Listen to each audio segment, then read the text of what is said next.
அனைவருக்கும் வணக்கம். நான் உங்கள் தேவிகா. இன்று ஜனவரி 19, 2026. உலகமே உற்று நோக்கும் சில அதிரடி மாற்றங்கள் இன்னைக்கு நடந்திருக்கு. சர்வதேச அரசியல்ல டொனால்ட் ட்ரம்ப் விடுத்துள்ள புதிய எச்சரிக்கை முதல் தமிழக அரசியல்ல பெரும் பரபரப்பை ஏற்படுத்தியுள்ள நடிகர் விஜயின் சிபிஐ விசாரணை வரை இன்றைய முக்கிய செய்திகளை வெறும் தகவல்களாக மட்டும் பார்க்காமல் அதன் பின்னணியில் இருக்கக்கூடிய அரசியல் மற்றும் பொருளாதார பார்வைகளோடு அனாலிட்டிக்கல் வியூவா அலச போறோம். குறிப்பா சென்னையில் தண்ணீர் பஞ்சத்தை தீர்க்க போகும் மாமல்லன் திட்டம் நமக்கு என்ன சொல்லுது, இத பத்தியும் இந்த வீடியோல விரிவா பார்க்கலாம். வீடியோவை முழுசா பாருங்க. பிடிச்சிருந்தா சப்ஸ்கிரைப் பண்ணுங்க. இப்போ செய்திகளுக்குள்ள போகலாம். கிரீன்லாந்து விவகாரம், ஐரோப்பிய ஒன்றியம்.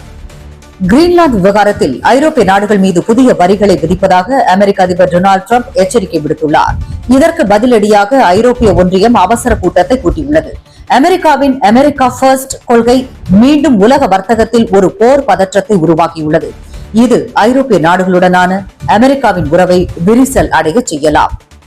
ஸ்பெயின் ரயில் விபத்து. தெற்கு ஸ்பெயினில் அதிவேக ரயில்கள் நேருக்கு நேர் மோதிய விபத்தில் 21 பேர் பலியாகியுள்ளனர். நவீன தொழில்நுட்பங்கள் இருந்தும் இவ்வளவு பெரிய விபத்து ஏற்பட்டது சர்வதேச அளவில் ரயில்வே பாதுகாப்பு குறித்த விவாதத்தை எழுப்பியுள்ளது.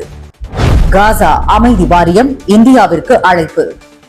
காசாவில் அமைதியை நிலைநாட்ட உருவாக்கப்பட உள்ள அமைதி வாரியத்தில், அதாவது காசா பீஸ் போர்டில் இணையுமாறு இந்தியாவிற்கு அமெரிக்கா அழைப்பு விடுத்துள்ளது. மத்திய கிழக்கு விவகாரங்களில் இந்தியாவின் நடுநிலையான நிலைப்பாட்டை அமெரிக்கா அங்கீகரிப்பதை காட்டுகிறது. இது உலக அரசியலில் இந்தியாவின் செல்வாக்கை உயர்த்தும். தேசிய பேரிடர் மீட்பு படை NDRF தினம். இன்று NDRF எழுச்சி தினத்தை முன்னிட்டு பிரதமர் மோடி வாழ்த்து தெரிவித்துள்ளார். காலநிலை மாற்றத்தால் ஏற்படும் இயற்கை பேரிடர்களை சமாளிக்க இந்தியாவின் தயார் நிலையை உறுதிப்படுத்தும் விதமாக இந்த நாள் பார்க்கப்படுகிறது. ரயில்வே தண்டவாளங்கள் புதுப்பிப்பு. இந்திய ரயில்வே சுமார் 7,900 கிலோமீட்டர் தூரத்திற்கு தண்டவாளங்களை மாற்றும் பணிகளை தீவிரப்படுத்தியுள்ளது. ரயில்களின் வேகத்தை அதிகரிக்கவும் தொடர் விபத்துக்களை தவிர்க்கவும் இது ஒரு மிக முக்கியமான உள்கட்டமைப்பு நடவடிக்கையாகும். உச்சநீதிமன்றத்தில் வாக்காளர் பட்டியல் வழக்கு. மேற்கு வங்காளத்தில் வாக்காளர் பட்டியலில் உள்ள குளறுபடிகள் குறித்த வழக்கை உச்சநீதிமன்றம் விசாரித்து வருகிறது. தேர்தல் ஆணையத்தின் நம்பகத்தன்மை மற்றும் வெளிப்படைத்தன்மை குறித்த விவாதங்கள் தேர்தல் நெருங்கும் நிலையில் மீண்டும் சூடுபிடித்துள்ளன. நடிகர் விஜய் சிபிஐ விசாரணை. கரூர் ஜல்லிக்கட்டு கூட்ட நெரிசல் சம்பவம் தொடர்பாக நடிகர் மற்றும் தவேக தலைவர் விஜய் டெல்லி சிபிஐ அலுவலகத்தில் 2வது முறையாக ஆஜரானார்.